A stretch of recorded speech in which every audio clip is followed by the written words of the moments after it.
നബി പറയാം, അല്ലാഹുവിന്റെ വജ്ഹ് കാണുന്നതോടുകൂടെ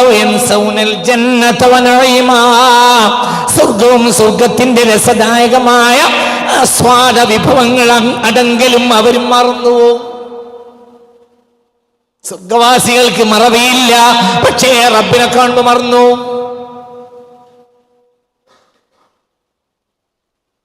സ്വർഗവാസികൾ ഉറങ്ങുകയില്ലല്ലോ. ഹബീബായ മുഹമ്മദ് മുസ്തഫ എന്തുകൊണ്ട്? ഉറക്കം മരണത്തിന്റെ സഹോദരനല്ലോ എന്ന് പുണ്യ റസൂൽ. സ്വർഗവാസികൾ ഉറങ്ങുകയില്ല. എന്തുകൊണ്ട്? ഈ നൗമിന് തൊട്ടടുത്ത് പറഞ്ഞതാണ് എന്റെ മറവി. മറവിയുമില്ല, ഉറക്കവുമില്ല. അതാണ് ഒരർത്ഥം. മറക്കൂല അവര്. പക്ഷേ അള്ളാഹിനെ കാണുമ്പോൾ അവർ സ്വർഗത്തെ മറന്നു, ഓക്കെ മറന്നു. പിന്നെ അവർക്ക് ഒന്നും ഓർമ്മ ഉണ്ടാവില്ല.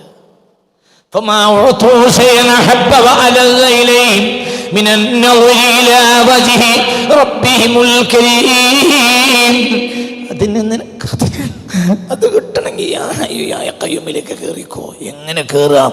ഞാൻ ഹയ്യല്ല, ഹയ്യ അവൻ മാത്രമാണ്. ഞാൻ കയ്യൂമല്ല, കയ്യൂമോ അവൻ മാത്രമാണ്. എൻ്റെ കാര്യം ഞാൻ നടത്തല്ല, എൻ്റെ കാര്യം ലീഗേര് നടത്തി തരല്ല, എൻ്റെ കാര്യം കോൺഗ്രസ്സുകാർ നടത്തി തരല്ല, എൻ്റെ കാര്യം കുഞ്ഞാലിക്കുട്ടി നടത്തി തരല്ല, എൻ്റെ കാര്യം മറ്റേ സതീശൻ നടത്തി തരല്ല, എൻ്റെ കാര്യം പിണറായി വിജയൻ നടത്തി തരല്ല. അതൊക്കെ ആണെന്ന് വിചാരിച്ചാൽ മുഅ്മിനാവില്ല, നിസ്കാരക്കാരനാവും, പള്ളി പ്രസിഡൻ്റാവും. പള്ളിക്ക് പിന്നെ അന്നെ പോലത്തെ പൊട്ടാത്ത ആമകളെ കിട്ടിയ നല്ലതാ. എങ്ങനെ എറിഞ്ഞാലും തോട് പൊട്ടാത്ത എന്നെ പോലത്തെ ആമനെ പള്ളി കമ്മിറ്റി കിട്ടിയാൽ നല്ലതാണ്. എനിക്ക് പള്ളി പ്രസിഡൻ്റ് ആകാം, മുഅ്മിനാകാൻ പറ്റും. എൻ്റെ കാര്യം നടത്തി തരുന്നത് ലീഗേരാണെന്ന് വിചാരിച്ചാൽ മുഅ്മിനാവില്ല. എൻ്റെ കാര്യം നടത്തി തരുന്നത് കോൺഗ്രസ്സാന്ന് വിചാരിച്ചാൽ ഞാൻ ഒപ്പിച്ച് പറയട്ടെ, ഇനി എല്ലാവരും ഞാൻ പോലെ മാത്രം പറഞ്ഞു എന്ന് വേണ്ട, കോൺഗ്രസ്സുകാരാന്ന് വിചാരിച്ചാൽ മുഅ്മിനാവില്ല. എൻ്റെ കാര്യം നടത്തി തരുന്നത് സമസ്ത ഉണ്ടായിട്ടാണ്, SKSF ഉണ്ടായിട്ടാണ്, മറ്റേ SSF ഉണ്ടായിട്ടാണ്, പഴയ SK അല്ലാത്ത SSF ഓരുണ്ടായിട്ടാണ് എന്ന് വിചാരിച്ചാൽ മുഅ്മിനാവില്ല. എൻ്റെ കാര്യം നടത്തി റബ്ബാണ് വിചാരിച്ചാൽ മുഅ്മിനാവും. അതാണ് ഹയ്യുൻ ഖയ്യൂം. ഹയ്യുൻ ഖയ്യൂം. ഹയ്യുൻ, എനിക്കൊന്നുമില്ല, എനിക്ക് ജീവനുമില്ല. ലാ ഹയാത ഇല്ലാ ബി ഇറാദതിഹി. എനിക്ക് വുജൂദില്ല, ജൂദുഹു വുജൂദി. അവൻ്റെ ജൂദാണ് എൻ്റെ വുജൂദ്. ജൂദിലൊരു വാവ് കയറ്റിയ വുജൂദായി. മനസ്സിലായില്ല? അവൻ്റെ ജൂദാണ് എൻ്റെ വുജൂദ്. ജൂദെന്നാൽ ധർമ്മം, വുജൂദെന്നാൽ ഉണ്ടാകൽ, ഉണ്മ. എനിക്ക് വുജൂദുമില്ല, അവൻ്റെ ജൂദാണ് എൻ്റെ വുജൂദ്. എനിക്ക് ഖിയാമില്ല, ഖിവാമില്ല, ഒന്നുമില്ല. അവനാണ്, അവന്റെ ഖിയാമാണ്, അവൻ ഖയ്യൂമാണ്. എന്താ ഖയ്യൂം? നടത്തിത്തരുന്നവൻ, നടക്കേണ്ട നേരത്ത് നടത്തിത്തരുന്നവൻ. മുത്തനബി കാണുന്നിട്ടില്ല, പിന്നെന്താ നിനക്കിടക്കണം? സഉഖ്ബിറുക്കും വദൻ.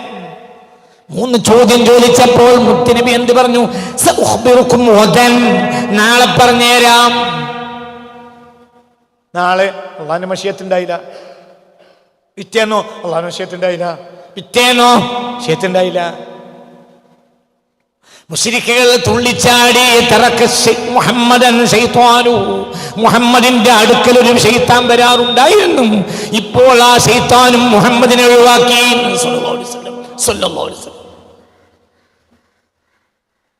ഇന്ന ശൈത്വാന മുഹമ്മദിൻ ഹജറഹു, ഇതാണ് അവർ പറഞ്ഞ വാക്ക്.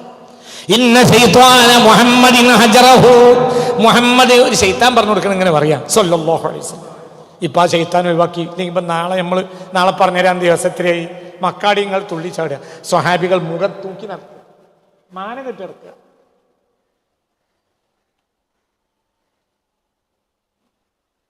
നിങ്ങൾക്ക് നടക്കൂല. ആര് വിചാരിക്കണം? മുത്തനബിനെ വിചാരിച്ചില്ല. മുത്തനബി വഷളാവുന്ന അള്ളാഹു വിചാരിച്ചൂടെ? അങ്ങനെ വിചാരിച്ചൂടെ? മുത്തനബി അല്ലേ? മുത്തനബി പിറ്റേന്ന് ജിബ്രീലിനെ പറഞ്ഞയച്ചു. എന്ത് പറഞ്ഞു? ആചാര്യ വർത്താനി പറയുന്നത്. ഇത് വന്ന് എന്ത് അങ്ങനെ പറഞ്ഞു? ഞങ്ങളെ വഷളാക്കിയ പിന്നെ എന്താ ഈ ലോകത്തെ ഏറ്റവും എനിക്ക് ഇഷ്ടപ്പെട്ട ആൾ നിങ്ങളാണ്. നിങ്ങളിൽ നിന്നാണ് ലോകമൊക്കെ ഉണ്ടായത്. പിന്നെ നിങ്ങളും കൂടി വഷളായ പിന്നെ കണക്കില്ലല്ലോ. അതുകൊണ്ട് പറയാം, എന്ത് അങ്ങനെ പറഞ്ഞു? ആ വാക്ക് വഷളായല്ലോ. ആര് പറഞ്ഞോളെ? എങ്ങായി മുത്തനബിയും സാഹബത്തും. ഇവര് ഒന്നില്ല, ദിവസങ്ങളൊന്നില്ല, പിന്നെ ഒന്നു. അപ്പോൾ വലാ തഖൂലന്ന ലിശൈഇൻ ഇന്നി ഫാഇലുൻ ദാലിക ഗദൻ ഇല്ലാ യശാ അല്ലാഹ്. ഇനി അല്ലാഹുവിന്റെ മശിയത്തിൽ കൂട്ടിക്കെട്ടിയിട്ടല്ലാതെ വർത്താനം പറയരുത്. ദിവസങ്ങൾ കഴിഞ്ഞിട്ട് ജിബ്രീൽ വന്നപ്പോൾ പറഞ്ഞതാ. വലാ തഖൂലന്ന, എന്താർത്ഥം? ഒരിക്കലും, തീർച്ചയായും. അല്ലേ, ഇതാ പഠിക്കണം വലിയ കുട്ടികൾ പറയടാർത്ഥം. ഇത് അഞ്ചാനോദന കാലത്ത് പഠിച്ചിട്ടില്ലേ? വലാ തഖൂലന്ന ലിശൈഇൻ, ഒരു കാര്യത്തെക്കുറിച്ചും ഒരിക്കലും തീർച്ചയായും പറഞ്ഞേ പോകരുത്. ഇന്നി ഫാഇലുൻ ദാലിക ഗദൻ, നാളെ ഞാനത് ചെയ്യാമെന്ന് പറഞ്ഞു പോകരുത്. ഇല്ലാ യശാ അല്ലാഹ്, അല്ലാഹുവിന്റെ മശിയത്തിൽ കൂട്ടിക്കെട്ടിയിട്ടല്ലാതെ. ആരോട് അത് പറഞ്ഞത്? മുത്തനബി. പിന്നെ ഇയ്യാരടാ, ഞാനാരടാ, മൂല്യരാരടാ, തങ്ങളാരടാ? നിനക്കോളം വലിയ തങ്ങൾ വല്യങ്ങൾ പാപ്പാനോടായി പറഞ്ഞു. ഇവിടെ ഒരാൾ ഒന്നുമല്ല. ആരാണ് ആൾ? അല്ലാഹു. അവനാണ് ഹയ്യ്, അവനാണ് ഖയ്യൂം. അതെൻ്റെ മനസ്സിൽ ഉറപ്പിച്ചോ, എന്നിട്ട് ചൊല്ലിക്കോ. മറ്റത് എനിക്ക് ദിക്റാണ്. കഴിഞ്ഞ് പോരുമ്പോൾ ഞങ്ങൾ യാ ഹയ്യു യാ ഖയ്യൂം 70,000 നേർച്ചയാക്കിയിട്ടുണ്ട് എന്ന് പറഞ്ഞ് നമ്മൾ ചെല്ലുമ്പം അവല് വായിച്ചതും ചായയും കിട്ടും ആദ്യം. പിന്നെ ഞങ്ങൾ 70,000 ലാ ഇലാഹ ഇല്ലല്ലാഹ് ലാ ഹയ്യായൊക്കെ ചെല്ലും. കഴിഞ്ഞിട്ട് നമുക്ക് എന്ത് കിട്ടും? മന്തി കിട്ടും, എല്ലാ കുന്തിയും കിട്ടും, പിന്നെ ഒരു കവറും കിട്ടും. പക്ഷെ കബറിന് സുഖം ഉണ്ടാവില്ല. കബറിന് സുഖം ഉണ്ടാവില്ല. കവറും കിട്ടും. കബറാണ് കുഴപ്പമുണ്ടാകുക. ആദ്യം ജായും കയ്യുമൊന്നും ചെല്ലണ്ടെങ്കിൽ എൻ്റെ കൽബിൽ ആരെന്നറിയാം. അവനാണ് ഹയ്യ്, ഞാൻ ഹയ്യല്ല. അവനാണ് ഖയ്യൂം, ഞാൻ ഖയ്യൂമും അല്ല. വെച്ചുണ്ടാക്കി തിന്നാൻ കഴിയോ? എന്തേ അള്ളാഹു വിചാരിച്ചു